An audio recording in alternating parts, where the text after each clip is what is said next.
ದೊಡ್ಡವರು ಚಿಕ್ಕವರು ಅಂತ ಹೇಳಿದ್ರೆ ಮರ್ಯಾದೆ ಕೊಡ್ತಾರೆ. ಅಂಥದ್ರಲ್ಲಿ ಇವತ್ತು ರಾಜಕಾರಣಿಗಳು, ಒಬ್ಬ ಮುಖ್ಯಮಂತ್ರಿಗಳು ಕುಮಾರಸ್ವಾಮಿಯವರ ಬಗ್ಗೆ ಮಾತಾಡಬೇಕಂತ ಹೇಳಿದ್ರೆ ಮಂಡ್ಯದಲ್ಲಿ ಎಲ್ಲೋ ಒಂದು ಕಡೆ ಕುಮಾರಸ್ವಾಮಿ ಯಾವ ಮಣ್ಣಿನ ಮಗ, ಯಾವ ಇದು ಇದು ಇದು ಅಂತ ಏಕವಚನ ಪದನ ಬಳಸಿದ್ದಾರೆ. ಅಂದರೆ ಮಾನ್ಯ ಮುಖ್ಯಮಂತ್ರಿಗಳಿಗೆ ನಿಮಗೆ ಆದಂಥ ಗೌರವ ಇದೆ. ಅಧಿಕಾರ ಎಂದಿಗೂ ಶಾಶ್ವತ ಅಲ್ಲ, ಅಧಿಕಾರ ಯಾರಪ್ಪನ ಸ್ವತ್ತೂ ಅಲ್ಲ. ಅದು ಪ್ರಜಾಪ್ರಭುತ್ವದ ವ್ಯವಸ್ಥೆಯಲ್ಲಿ ಬಾಬಾ ಸಾಹೇಬ್ ಭೀಮ್ರಾವ್ ಅಂಬೇಡ್ಕರ್ ಬರೆದಂಥ ಸಂವಿಧಾನದಲ್ಲಿ ಎಲ್ಲರಿಗೂ ಹಕ್ಕಿದೆ, ಪ್ರತಿಯೊಬ್ಬ ನಾಗರಿಕನಿಗೂ ಹಕ್ಕಿದೆ. ಎಲ್ಲೋ ಒಂದು ಕಡೆ ಅಧಿಕಾರದ ಮದದಿಂದ ನೀವು ಏಕವಚನ ಬಳಸೋದು ಕುಮಾರಸ್ವಾಮಿಯವ್ರ ಬಗ್ಗೆ. ಕುಮಾರಸ್ವಾಮಿಗೂ ಅಧಿಕಾರ ಶಾಶ್ವತ ಅಲ್ಲ, ನಿಮಗೂ ಅಧಿಕಾರ ಶಾಶ್ವತ ಅಲ್ಲ.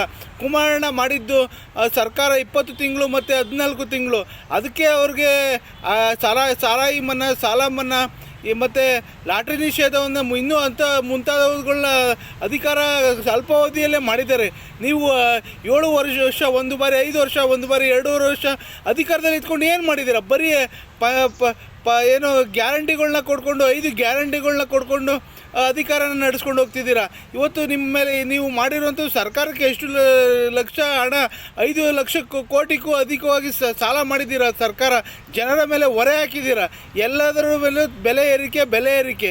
ಎಲ್ಲ ಒಂದು ಕಡೆ ನೀವು ಏಕವಚನದಲ್ಲಿ ಮಾತಾಡಬೇಕಂತ ಹೇಳಿದ್ರೆ ಅವರ ಒಂದು ಸ್ಥಾನಮಾನಕ್ಕೆ ಒಂದು ಗೌರವ ಕೊಡಿ. ಏಕವಚನ ಪದ ಬಳಸೋಕ್ಕೆ ನಮಗೂ ಬರುತ್ತೆ. ಎಲ್ಲೋ ಒಂದು ಕಡೆ ನಿರ್ಮಲಾ ಸೀತಾರಾಮನ್ ಬಗ್ಗೆ ಮಾತಾಡಬೇಕಂತ ಹೇಳಿದ್ರೆ ಏನು ಆಯಮ್ಮ ಈ ಅಮ್ಮ ಅವ್ರು ಏನು ನೋಡ್ಬಿಟ್ಟಿದ್ದಾರೆ, ರಾಷ್ಟ್ರಪತಿ ಬಗ್ಗೆನೂ ಕೇವಲ ಮಾತಾಡ್ತೀರ. ಅಂದರೆ ನಿಮಗೇನು ಘನವೆತ್ತ ಮುಖ್ಯಮಂತ್ರಿಗಳು, ನಾವು ಇಡೀ ರಾಜ್ಯದ ಜನತೆ ನಿಮಗೆ ಮತ ಹಾಕಿರೋದು ಏನಕ್ಕೆ? ನೀವು ಅಧಿಕಾರವನ್ನು ನಡೆಸಿ ಪ್ರತಿಯೊಂದು ಸ್ಥಾನಮಾನಕ್ಕೂ ಗೌರವ ಕೊಡಬೇಕು. ಹಿರಿಯರಿಂದ ಕಿರಿಯರವರೆಗೂ ಅವ್ರಿಗೆ ಒಂದು ಗೌರವ ಸಲ್ಲಿಸಬೇಕು ಅಂತ ಹೇಳೋದು ನಾವು ಒಂದು ಸ್ಥಾನಮಾನ ಕೊಟ್ಟಿರೋದು.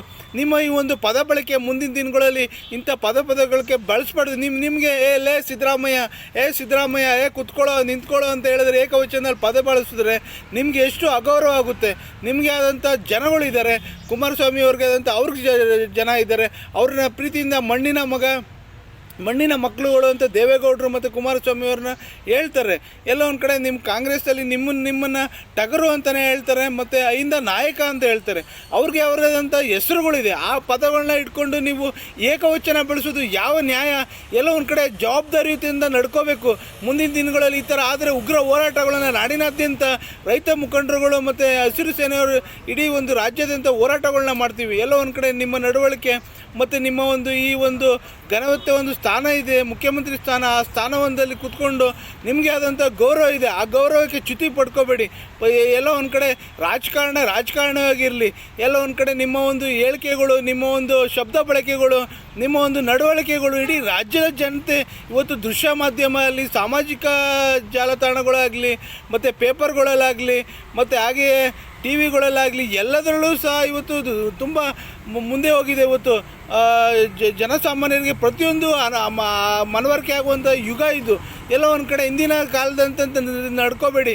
ನಿಮ್ಮ ಏಕವಚನ ಪದ ನೀವು ಬಳಸಬೇಕಂತ ಅಧಿಕಾರದಲ್ಲಿ ಇದ್ಕೊಂಡು ಅಧಿಕಾರದ ಮದದಿಂದ ಯಾವುದೇ ಕಾರಣಕ್ಕೂ ಇಂಥ ಹೇಳಿಕೆಗಳು ಕೊಡೋದು ಕೂಡಲೇ ನಿಲ್ಲಿಸಬೇಕು.